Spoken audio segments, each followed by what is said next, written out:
Easy English practice. Hey, how's it going with your workouts lately?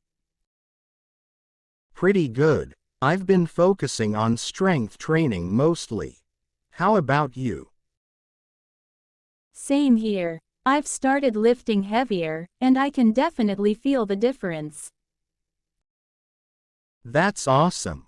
Are you sticking to a specific program, or just going with the flow?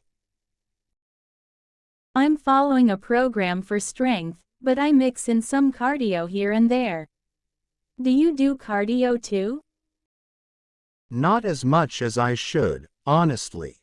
I try to get in a session once or twice a week, but it's tough to stay motivated for it.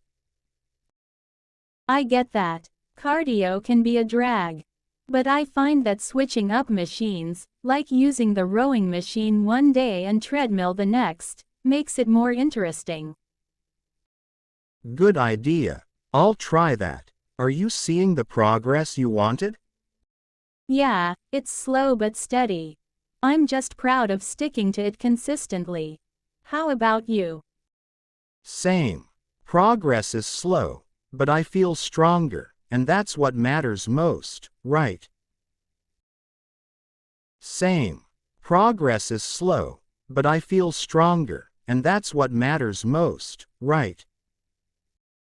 Exactly. Hey, maybe we should do a workout together sometime? Could be fun. I'd be up for that. We could motivate each other, especially on those cardio days. Subscribe, like, and hit the bell icon for more.